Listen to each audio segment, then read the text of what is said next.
लक्ष्मी नारायण भगवान की अनंताचार्य कृपया वेदांत द्वयपारगम रामकृष्णांग सजवक्त विश्वक्सेन मुनिं भजे। परमाराध्य श्री लक्ष्मी नारायण भगवान परमाराध्य श्री लक्ष्मी नारायण भगवान नित्य वंदनीय पूज्य गुरुदेव श्री त्रिदंडी स्वामी जी महाराज के जीवन चरणों में कोटि नमन। भगवत भागवत आचार्य कैंकर्य पारायण मानव सबका आवाज एक साथ करना।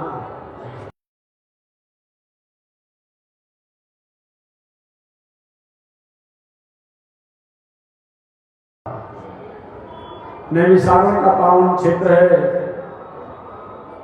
88,000 संत महात्मा लोग एकत्रित हुए हैं।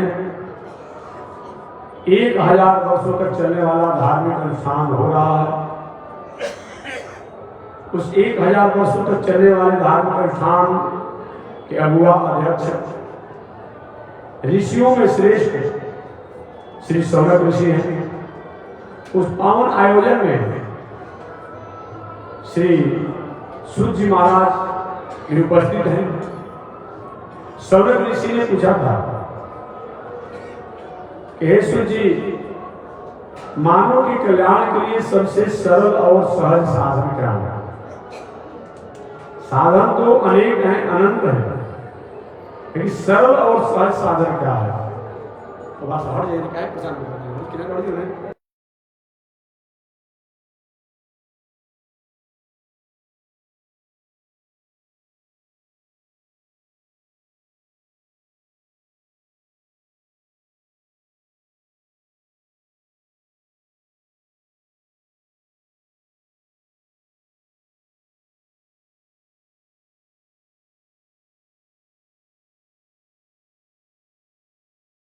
कल्याण का साधन क्या है?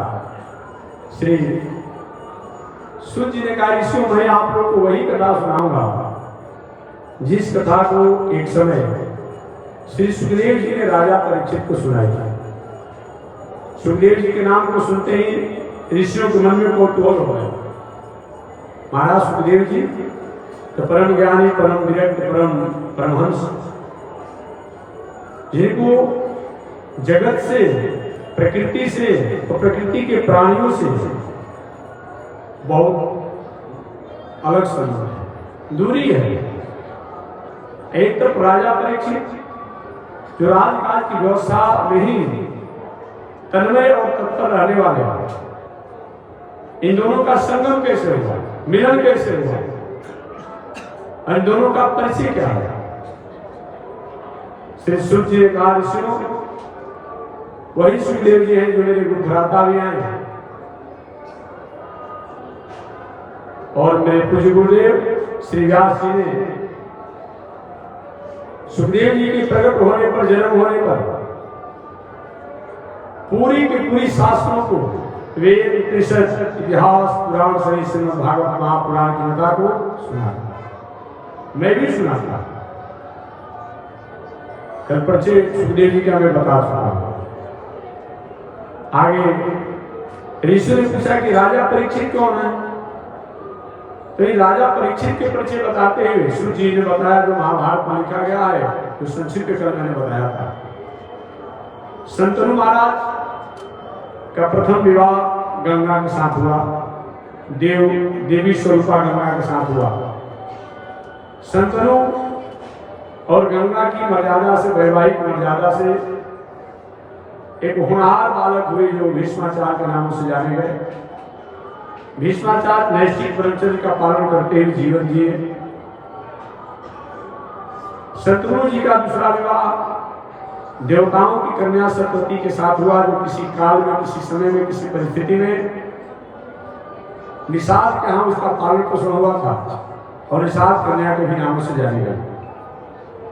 सत्यवती और शत्रुघ्न के द्वारा विचित्रवीर्य और चित्रांगद 2 पुत्र हुए। जुआवस्था में, अल्पायु में, अविवाहिता स्थिति में ही चित्रांगद ने अपने जीवन लीला को समाप्त किया, काल के गाल में चले गए। सत्यवती के दूसरे पुत्र विचित्र वीर्य है, जिनका विवाह काशी नरेश की दो पुत्रियों से हुआ, अंबिका और अंबालिका से। विचित्र वीर्य भी सृष्टि का विस्तार, वंश का विस्तार बिना किए ही दो विवाह होने के बाद अपने जीवन लीला को समाप्त किए। अंबिका और अंबालिका को महर्षि वेदव्यास महाराज ने अपनी साधना का प्रदर्शन करते हुए, अपनी तपस्या का प्रदर्शन करते हुए, प्रदर्शन किसे कहा जाता है? एक तो दर्शन होता है, एक प्रदर्शन होता है। प्रदर्शन क्या है? आपके पास धन हो, उस धन का प्रदर्शन है कि अच्छी लग्जरी गाड़ी होना, अच्छा मकान होना, अच्छा कपड़ा होना, अच्छा दलान होना, अच्छा दुकान होना, अच्छी आपकी मर्यादा होना, एक अच्छा समाज होना, एक धन का क्या है? प्रदर्शन है। व्यास जी ने अपनी तपस्या का प्रदर्शन किया, और वह प्रदर्शन कि नहीं चाह करके भी, बिना वैवाहिक मर्यादा की दिनचर्या के भी अपनी तपस्या द्वारा सृष्टि के विस्तार को, वंश परंपरा को आगे बढ़ाया जा सकता है। यह मन में संकल्प लेकर के व्यास जी ने काशी नरेश की पुत्री अंबिका और अंबालिका और अंबिका के दासी, इन तीनों द्वारा एक एक संतान हुए समय पा करके, जिनका नाम धृतराष्ट्र, पांडु और विदुर के नामों से आ गया। यहाँ पे कथा कल सुना था। धृतराष्ट्र का दो विवाह हुआ। एक विवाह से 100 पुत्र हुए, इन 100 पुत्रों में दुर्योधन बड़ा था। एक और विवाह हुआ धृतराष्ट्र का, जिससे विकर्ण हुआ, आप जानते हो। पांडु महाराज का दो विवाह हुआ। एक कुंती के साथ, बहुत दिनों तक कुंती के साथ विवाह करने के बाद भी पांडु को कोई संतान नहीं हुआ, तो माद्री के साथ भी विवाह हुआ। समय बीतता चला गया। सही माने में तो हस्तिनापुर की राजगद्दी पर बैठने का अधिकार धृतराष्ट्र का ही बनता था, बड़े भाई होने के नाते और बड़ा पुत्र होने के नाते। परंतु राजधर्म है, समान आदर होना चाहिए। इसी नीति और न्याय के अनुसार धृतराष्ट्र बड़े होने के बाद भी उनको राजगद्दी पर नहीं बैठाया गया, राजा के समान आदर सम्मान दिया गया और पांडु महाराज को हस्तिनापुर का सम्राट बनाया गया। समय बीतता चला गया। पांडु महाराज के दो विवाह होने के बाद भी कोई संतान नहीं हुआ। एक दिन पांडु महाराज ने विचार किया कि चले कहीं चलकर संतों का आशीर्वाद ले लें। ऐसा सुना जाता है, जाना जाता है, समझा जाता है कि जो काम को लकीर नहीं करता है, वो काम को फकीर करता है। हमेशा कभी कभी मैं कथा सुनाते रहता हूँ, थोड़ा सा याद रहेगा सुना दे। कथा तो 12 तक चलती रहेगी। जो काम को लकीर नहीं करता है, जिसको हाथ भविष्य कहते हैं, लेखनी कहते हैं, प्रारंभ कहते हैं, वो काम को फकीर करता है। एक कथा आती है, एक बार नारद जी घूमते घूमते एक गांव में गए। एक भक्त से मिलन हुआ। भक्त नारद जी को सत्कार समान किया और कहा, महाराज जी अभी तक मुझे कोई संतान नहीं है, आप ये बताएं कि मुझे पुत्र होगा कि नहीं होगा, मुझे संतान होगा कि नहीं होगा। नारद जी क्यों? भाई मेरा मौलिक अपना विचार होता नहीं है, भगवान का मन और भगवान का विचार ही मेरा मन है, मेरा विचार है। मैं भगवान से पूछ करके आता हूँ, तब तुम्हें बताऊंगा कि तुम्हें संतान का योग है कि नहीं। ठीक है महाराज। नारद जी ने भगवान के पास, हे प्रभु, एक भक्त, मैं तो भक्त किसी को बनाया नहीं, एक भक्त ने हमसे पूछा कि हमारा कोई संतान का योग है कि नहीं है। भगवान के नारद इस भक्त के बारे में तुम पूछ रहे हो, उसको एक जन्म नहीं, 2 जन्म नहीं, 7 जन्म में कोई संतान का योग नहीं है। नारद जी उदास होकर के लौट गए। कुछ दिनों के बाद उस भक्त से मुलाकात हुई। महाराज जी मैंने आपसे पूछा था मुझे संतान का योग है कि नहीं है। नारी देखो भाई, मैं भगवान से पूछा, भगवान ने कहा कि 1 जन्म नहीं, 2 जन्म नहीं, 7 जन्म में कुछ योग नहीं है। बेचारा उदास हो गया। अभी हम इसी जन्म के लिए रो रहे थे, ऐ नारद जी 7 जन्म की बात कर रहे हैं, मन में उदासी हो गई। संयोग से उसी गांव में घूमते घूमते संत जा रहे थे अवधूत वेश में। अवधूत माने क्या होता है? ये घोरी लोगों को अवधूत नहीं कहा जाता है, याद रखिएगा। एक बामार्गी अवधूत नहीं कहलाएंगे। अवधूत हमारे दत्तात्रेय जी का नाम आपने सुना होगा, दत्तात्रेय जी का नाम आपने सुना होगा, ये अवधूत संत है। इस दत्तात्रेय जी ने अपने जीवन में अवधूत रह करके उन परमात्मा को जिस तरह से परखा, पहचाना, समझा, कोई कैसा कर पाता है। अवधूत का मतलब होता है अवधूत का जस अवधूत का, जो अपने जीवन के वाणी को, अपने जीवन के व्यवहार को, जीवन के कर्मों को और अपने इंद्रियों को उन परमात्मा और ब्रह्म से जोड़ ले, उसी का नाम अवधूत है। न कि संसार में खाने पीने वाले, उल्टा भोजन करने वाले, उल्टा खाने वाले, पीने वाले को अवधूत नहीं कहा जाएगा। वो घोर हो सकते हैं और पापमार्गी हो सकते हैं। अवधूत का मतलब होता है अवधूत का जस अवधूत। एक परमहंस उस गांव में गए, अचानक न जाने उनके क्या मन में भावना जगी कि 1 रोटी 1 बेटा, 2 रोटी 2 बेटा, 7 रोटी 7 बेटा। और जिस भक्त को नारद जी ने कहा था कि 1 जन्म नहीं, 2 जन्म नहीं, 3 जन्म नहीं, 7 जन्म में भी कोई संतान का योग नहीं है, बहुत अच्छा है, ऑफर आया है, मौका आया है। आपने पत्नी का सुना ही हो, एक महात्मा गली से मिल रहे हम लोग, कहीं 1 रोटी 1 बेटा, 2 रोटी 2 बेटा, 7 रोटी 7 बेटा, तो केवल 7 रोटी ही दे दिया जाए। अब 7 रोटी बना करके वो भक्तराज ले जाकर महात्मा जी को दे दिए। और सही में भगवान की ऐसी कृपा रही कि समय से भक्तराज को समय की अनुकूलता अनुसार 7 पुत्र हो गए। कुछ दिनों के बाद पुनः नारद जी घूमते घूमते उस गांव में गए, भक्त से मुलाकात हो गई। भक्त ने कहा, महाराज आपने तो कहा था कि आपको संतान का कोई योग ही नहीं है। एक संत आए गांव में कहे 1 रोटी 1 बेटा, 2 रोटी 2 बेटा, 7 रोटी 7 बेटा, मेरे 7 पुत्र हो गए। आपने ऐसा क्यों कहा? मैं तो नहीं कहा, भगवान ने जैसा हमसे कहा वैसा मैंने कह दिया। अभी जाकर मैं भगवान से पूछता हूँ। नारद जी चले गए भगवान के पास कि प्रभु इस दुनिया में बेइज्जत करने के हम ही आपके पास हैं, इतना आपका भजन करते हैं, अब भजन का ही फल होता है। एक तो कुछ मैं आपसे मांगता नहीं, कुछ कहता नहीं, रात दिन आपकी स्थिति में मैं रमे रहता हूँ, लगे रहता हूँ। एक बात मैंने कुछ भी दिया तो मुझको बेइज्जत करने के लिए आपने कहा कि जोगी नहीं है, तो जोग नहीं तो उस भक्त को 7 पुत्र कैसे हो गया?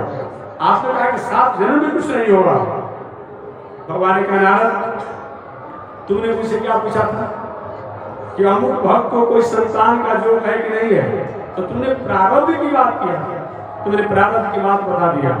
लेकिन वो संत जो है, हम पर इतना उनको विश्वास था कि मैं जो कह दूंगा भगवान उसको पूरा कर देंगे, इसलिए उनके बातों को हमको पूरा करना पड़ा। योग नहीं था, लेकिन संत ने कह दिया कि 1 रोटी 1 बेटा, 2 रोटी 2 बेटा, 7 रोटी 7 बेटा, तो उनके वचनों को हमें पूरा करना पड़ा, इसलिए उनको संतान हुआ। अतः मैं कहना चाह रहा था, जो काम को लकीर नहीं करता है वो काम को फकीर करता है। याद रखिए, निवेदन करना चाह रहा था।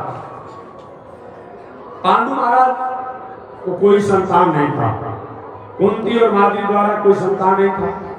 एक दिन मन में विचार किए कि अगर संतों का आशीर्वाद लिया जाए, हो सकता है कहीं संतान का योग बने। पांडु जी अपने मंत्रियों को राजकाज की व्यवस्था को सौंप करके, जीवा दे करके और संतों के आश्रम पर चले गए। देखिए, संत के आश्रम पर जाना, तीर्थव्रत में जाना अच्छी बात है, लेकिन यहाँ भी आकर के अगर हम पिकनिक बनाए तो अच्छी बात नहीं है। अभी आज हमको सब लोग को इशारा करना पड़ा, कल से मैं परसों से कह रहा हूँ, अरे भाई आप आए यहाँ कल बास करने के लिए, अब आपको कहना पड़ेगा कथा सुनने आइए। भंडारा प्रसाद की कमी है नहीं, रहने की व्यवस्था में कोई कमी है नहीं, कथा में कंजूसी क्यों करते हैं आप? कल से ऐसा मत कीजिएगा, बताएं जो अस्थायी रहने वाले हैं या अस्थायी रहने वाले हैं, जब तक रहना है आप गंगा स्नान करें, कुछ पूजा कर ले और बाकी आप चुपचाप पंडाल में बैठे। इतने बड़े बड़े विद्वान लोग आए हैं, उनके द्वारा कथा सुनिए और रोज आपको बताना पड़े ये अच्छी बात नहीं है। कल से याद रखिएगा, समय से आकर कथा सुनिए। ये तो कुछ ही दिन का मौका है, 10-15 दिन का मौका है, अतः आप निश्चित रूप में कथा को सुना करें। मैं निवेदन करना चाह रहा था, पांडु जी महाराज ऋषियों के आश्रम पर गए। आज आश्रम किसे कहा जाता है? आश्रम अयासी जीवन को नहीं कहा जाता है कि अपने घर से भी यदि हम सुख सुविधा के लिए हम तीर्थ में जाए, व्रत में जाए, नहीं। एक मध्यम जीवन होना चाहिए। ठीक है, वीणा के तार को उतना मत चढ़ा दीजिए कि वीणा का तार टूट जाए, आवाजें न निकले, और तार को इतना ढीला भी मत कर दीजिए कि कोई आवाजें ना हो। अर्थात इस जीवन को, शरीर को, दिनचर्या को इतना रो भी मत करिए। बहुत बड़ा त्यागी तपस्वी बन महाराज जी नींबू पानी को कराते हैं, अभी 9 दिन नहीं बीता कि बीपी लो हो गया, हाथ में गड़बड़ी आ गई। ये क्या मतलब होता है? कहाँ तपस्या पूजा साधना हुआ? ऐसा तपस्या साधना मत करिए। तपस्या साधना वैसा होना चाहिए जिस तपस्या साधना के द्वारा हमारा वर्तमान भूत भविष्य जो हमारा पूजा है, पाठ है, यज्ञ है, वो होते रहे, ऐसा विचार कर करना चाहिए। इसलिए भागवत कथा महात्मा सुना रहे थे, उस सोच में भी सुन रहा था बैठ करके। भागवत कथा में आएगा ये कथा फलहार करके सुनना चाहिए, कि जल पी के सुनना चाहिए, कि दूध पी के सुनना चाहिए, कि घी पी के सुनना चाहिए, कि उपास से सुनना चाहिए। केवल कथे की बात नहीं है, यज्ञ में भी, पूजा पाठ में भी। मैं निवेदन करना चाहूंगा, अच्छा तो है कि निराहार रहिए, उपासे रहिए, लेकिन उपासे रहने से तबीयत बिगड़ जाए तो क्या होगा? जल पीकर रहिए, उस पर भी काम नहीं चल रहा हो, दूध पीकर रहिए, वो तो गैस हो जा रहा, दूध नहीं सेव करेगा, और कुछ नहीं हो रहा है, फलहार करके रहिए, और नहीं संभव हो तो शुद्ध अनाहार, प्रसाद भगवान का भोग लग रहा है, अनाहार शुद्ध करके अगर 3 बार भोजन करने से पूजा में, पाठ में, यज्ञ में, दान में कहीं मन लग रहा हो तो 3 बार भोजन करिए और अच्छा काम करिए। बात समझिए, ये भोजन बहुत बड़ा नियम है, भोजन नहीं किए हैं। हमेशा मैं कहता हूँ, हमारी माता जी लोग पर्व करती है, एक लोग जो पुत्रिका करती है और क्या करती है, तीज करती है। अब देखेंगे, एक कथा नहीं है, एक प्रैक्टिकली मैं बात करता हूँ माताओं के बारे में, या जो भी ये सब व्रत करने वाले लोग हैं। अब देखेंगे छठ करती है, छठ भी होता है, क्या करते हैं लोग? और छठ से एक दिन पहले देखिए रात भर खाते हैं लोग, देखेंगे चाहे जो भी तीज हो, जितिया हो, कहे अगला दिन नहीं खाना है, हो बताइए इतना भोजन करिए कि अगला दिन नहीं खाना है, एक व्रत करें आप। व्रत में ध्यान कम है और खाने पर ध्यान अधिक है। अब व्रत है आज तो काले से खा रहे का, भूख नहीं कर लगे इसे खा लेते हैं, उसमें भी गया। जिस दिन व्रत रहते हैं, व्रत के प्रति निष्ठा, पूजा पाठ जब कम होता है, ये ध्यान रखें व्रत बीतेगा, ऐसा पकवान बनाया जाएगा, ऐसा भंडारा बनाया जाएगा, ऐसा बनाया जाएगा, अब उसी में ध्यान चला गया। क्या मतलब होता है? अगर कहीं भोजन नहीं करने से हमारा पूजा पाठ, यज्ञ, दान, तप, साधना कहीं कमजोर पड़ती हो तो ऐसा उपवास का कोई बहुत बड़ा महत्व नहीं है। इसलिए आप फलहार करके रहे, फलहार पर ही पूजा पड़ती है, अनाहार करके रहे, एक बार से काम नहीं चलता हो, 3 बार भोजन करिए, लेकिन पूजा पाठ, यज्ञ, कथा प्रस्तुत करिए। एक बात और मैं बताऊं, जग भी आने वाला है, बहुत सी माताएं पुरुष वर्ग भी जग में भाग लेंगे और लेने वाले हैं। ये हमसे कुछ नहीं कर सकता है, कुछ नहीं महाराज, फलहार करके दिन में और जगशाला में रहेंगे, ऐसा काम मत कीजिएगा। ब्राह्मण देवता लोग प्रसाद पाते हैं और आप फलहार करेंगे, कोई मतलब नहीं है। शुद्ध सात्विक भोजन पा करके और आप जग में सम्मिलित हो, जो जगशाला में पूजा में रहने वाले हैं उसमें आएगा। इसलिए फलहार करने के, उपवास करने की कोई आवश्यकता नहीं है, क्योंकि कलयुग में अन्वय प्राण, अन्न में ही प्राण है। अन्वय प्राण माने व्याकरण से, ग्रामर से अन्न शब्द जो है अधभक्षण धातु से बनता है। जो जिस चीज को भक्षण करता है उसके लिए अन्न कहलाता है। और फलहारी महात्मा लोग भले फलहार करते हैं, लेकिन उनके लिए व्याकरण से वो अन्न हो जाता है।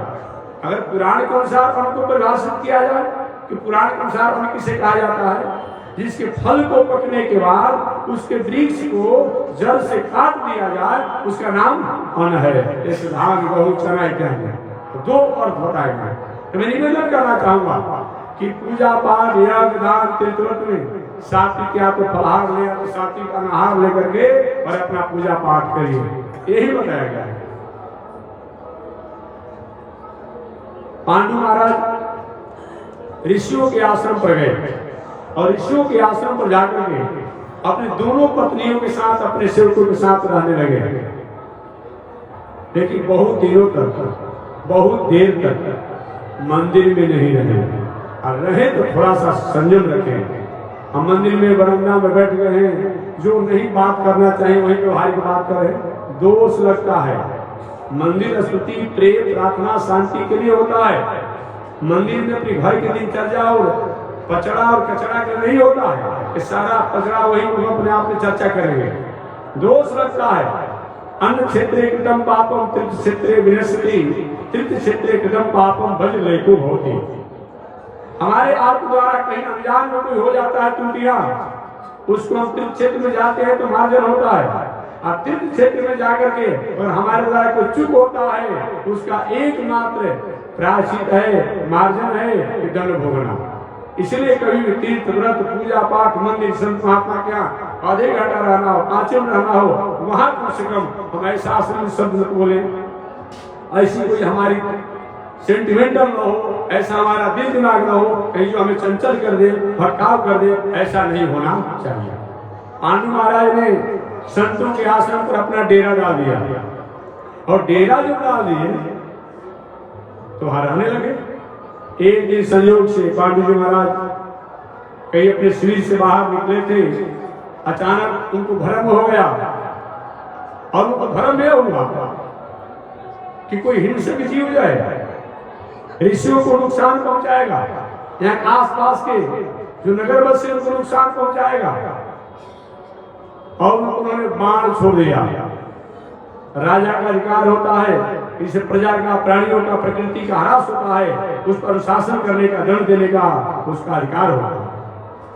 ये धोखा हो गया पांडु जी महाराज का। वो आवाज आया, जय पांडवों को छोड़े पांडु जी, आवाज आया, कौन ऐसा दुस्साहस किया?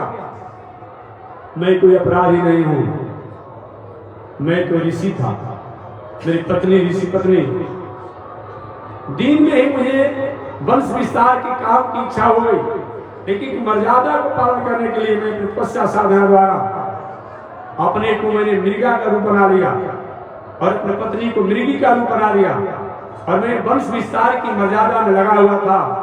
इस कार्य को अधूरा कर दिया और हमारे को बाण छोड़ दिया, तो ब्रह्म हत्या का दोष नहीं लेगा, ऋषि हत्या का दोष नहीं लेगा, लेकिन जिसने बाण छोड़ा है वो अभी जब अपने पत्नी के पास संतान की कामना को लेकर, कैसे नहीं, संतान की कामना को लेकर के जाएगा तो उसका सिर फट जाएगा और मृत्यु को प्राप्त करेगा।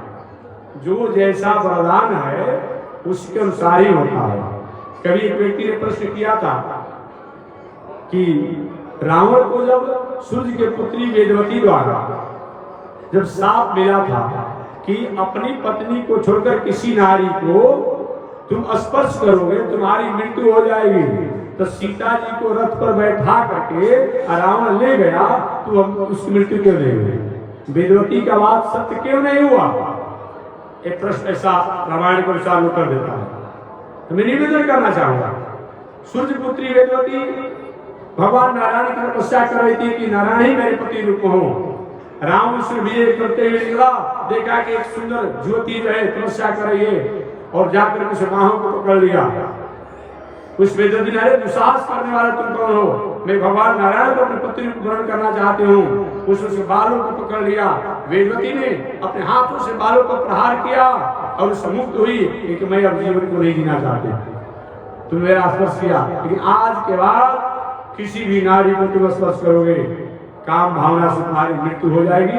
और वही वेदवती अपने जीवन को समाप्त कर दिया, मृत्यु को प्राप्ति। और वही वेदवती जो है अगले जन्म में सीता बन करके आई और कही थी कि मैं ही तुम्हारा मृत्यु का कारण होगा, वही सीता बन करके आई। तो प्रश्न होता है कि जब ऐसा साथ था तो रावण ने सीता जी को रथ पर बैठा करके ले गया, ऐसा क्यों नहीं हुआ?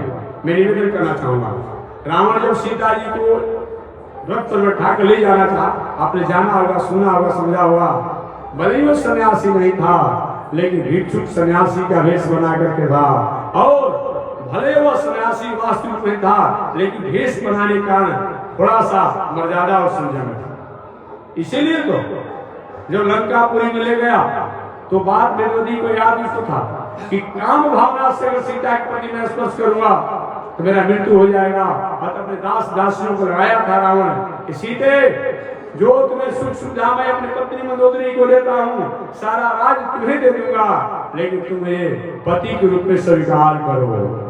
सीता जी ने इस बात को कभी नहीं माना। तो रावण काम भावना से सीता जी को स्पर्श नहीं किया था, इसीलिए ऐसा नहीं हुआ। चलिए मैं प्रसंग बस आगे बढ़ा। पांडु जी के बाणों से वह मृगासुर ऋषि मृत्यु को प्राप्त कर जाओ, जब तुम पत्नी के पास काम भावना से जाओगे तुम्हारी मृत्यु हो जाएगी। लौट कर पांडु जी आए, सारी घटना कुंती और माद्री को बताए। पांडु जी के मन में उदासी हो गई, अब जीवन का क्या मतलब होता है, जीने का क्या मतलब होता है। कुंती ने कहा, प्रभु अगर आपकी कृपा हो, आशीर्वाद हो, आज्ञा हो, मैं कुमारी अवस्था में संत दुर्वासा द्वारा एक ऐसा विद्या, एक ऐसा मंत्र, एक ऐसा वैज्ञानिक तकनीकी जानती हूँ, एक ऐसा आविष्कार मंत्र को मैं जानती हूँ, तो बिना मर्यादा के मैं संतान को जन्म दे सकती हूँ, आज्ञा हो तब। वही पांडु जी ने आज्ञा दिया तो कुंती ने धर्मराज युधिष्ठिर को ध्यान करके, धर्मराज को अनुसरण करके युधिष्ठिर को प्राप्त किया, आप जानते होंगे, और वायु को अनुसंधान करके भीम को प्राप्त किया, और इंद्र को अनुसंधान करके अर्जुन को प्राप्त किया, जन्म प्राप्त किया। ये सब जंगल की घटना है, ये हंसना पर घटना नहीं है। पांडु जी ने कहा, देवी तुम्हारे 3 संतान हो गए, तुम्हारी बहन जो माद्री है इसको अभी तो कोई नहीं, इसको वही मंत्र बताओ, वही विद्या बताओ, वही वैज्ञानिक तकनीकी बताओ। वही कुंती ने माद्री को भी वही विद्या बताया। माद्री ने भी देवताओं के वैद्य अश्विनी कुमार को अनुसंधान करके 2 संतान को प्राप्त किया, जिनका नाम पड़ा नकुल और सहदेव। इस प्रकार 5 पांडव कुंती और माद्री द्वारा हुए।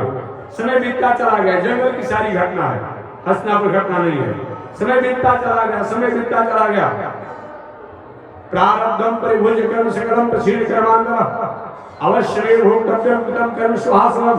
हमारे किए हुए कर्मों का फल हमें भोगना पड़ता है, भोगना पड़ता है, भोगना पड़ता है।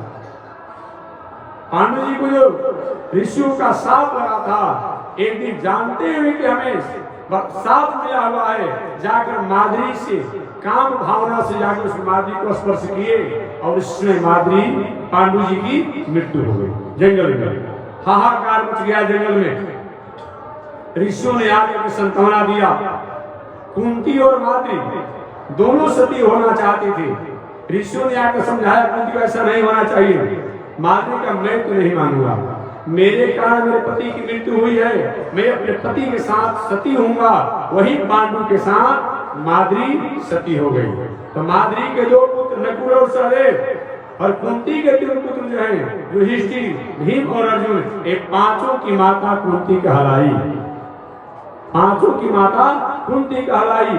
वही छोटे छोटे 5 पांडवों को लेकर के ऋषि लोग जंगल में, जहाँ पांडु महाराज निवास किए थे, शिवविद्यालय थे, हस्तिनापुर में गए और कहे हम साक्षी हैं, हम गवाह हैं कि 5 पुत्र पांडु महाराज के हैं। इस घटना से उनकी मृत्यु हो गई है। वही पांडु लोग हस्तिनापुर में रहने लगे और भीष्माचार्य, द्रोणाचार्य, कृपाचार्य के संरक्षण में शिक्षा भी प्राप्त करने लगे। इधर शकुनी ने एक षड्यंत्र किया। शकुनी ने दुर्योधन से कहा, दुर्योधन तुम्हारे पिता जर्मान थे, ठीक उनको राजगद्दी पर नहीं बैठाया गया, अब तो तुम जर्मान नहीं हो। पहले पांडु जी राजा थे और पांडु का पुत्र राजा बनेंगे, उनका पुत्र वो राजा बनेगा, उनका पुत्र वो राजा बनेगा। क्या मतलब होता है? ऐसा नहीं होना चाहिए। दुर्योधन को क्या करना चाहिए कि क्यों नहीं पांडवों को षड्यंत्र करके मार देना चाहिए या मरवा देना चाहिए। इसी षड्यंत्र करने के लिए कौरवों द्वारा, दुर्योधन द्वारा शकुनी की सलाह से कभी पांडवों को विष मिश्रित लड्डू खिलाया गया, कभी सर्पों से डसवाया गया, कभी लक्षागिरी आग में जलाने का षड्यंत्र भी किया गया। विदुर जी की मंत्रणा से पांडव लोग लक्षागिरी की आग से बच करके और जाकर के एक अज्ञात जीवन जीने लगे। इधर कौरवों को होगा कि बिन मारे मुझे ही मरे। वो पांडव पुत्र पांडु जो पांडव हैं, पांडु पुत्र पांडु जो हैं, बिना मारे ही लक्षागिरी में जल करके समाप्त हो गए। इधर चारों तरफ हाहाकार मचेगा। बताओ कितना बड़ा निर्दयी धृतराष्ट्र है, दुर्योधन है कि पितृविहीन पांडवों को समाप्त कर डाला लक्षागिरी में। परंतु भगवान जिसकी रक्षा करना चाहे उसको कोई क्या कर सकता है। इधर पांडु लोग अज्ञातवास में घूमते हुए रहे। यह घटना तो तब पता चला कि पांडव लक्षागिरी में मरे नहीं हैं बल्कि जिंदा हैं। जब द्रौपदी का स्वयंवर हो रहा था और द्रौपदी के स्वयंवर में बड़े बड़े वीरों को चुनौती दे करके यह पांडव नंदन जो है पांडव लोग जब भीष्माचार्य, द्रोणाचार्य, कृपाचार्य को चुनौती दे करके और द्रौपदी को स्वयंवर में प्राप्त किए सशक्त, तब पता चला कि नहीं ये पांडव मरे नहीं लक्षागिरी में बल्कि बच गए हैं। वही द्रौपदी के पिता ने सूचना मिला किया द्रुपद राजा ने, मेरे दामाद पांडव जो हैं बल में कमजोर नहीं है लेकिन सहनशील है। राज का पूरा होता है हस्तिनापुर पर और पूरा आप नहीं देना चाहते हैं, आधा राज दे दिया जाए, आधे राज का अधिकारी है। वही आधा राज पांडवों को दिया गया और आधा राज कौरव दुर्योधन को दिया गया।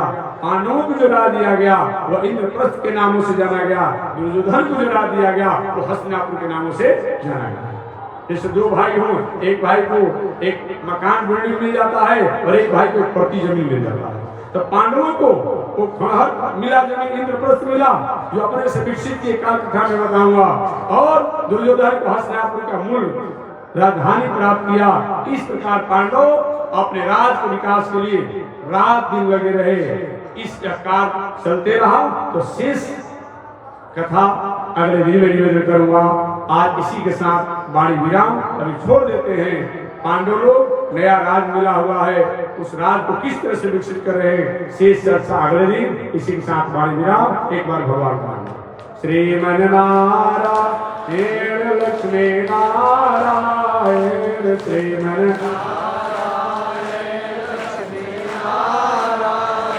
श्रीमन नारायण नारायण नारायण श्रीमन नारायण नारायण नारायण।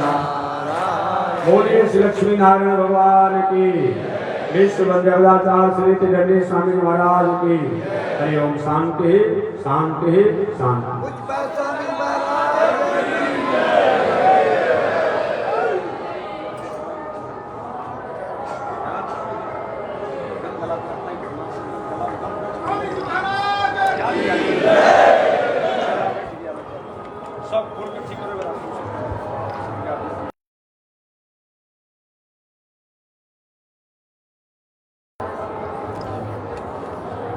चंद्रमा मनसो जात तिथो सूर्यो जायत श्रोत्राद्वायुषप्राण समुखाद निर्जायत श्रीशते लक्ष्मी शोधन्या बहुरात्रे पार्श्वे नक्षत्राणि रूपमस्मिनो व्यातम इष्टै निघाणा मोमयि घाण सर्वलोकम मयि घाण।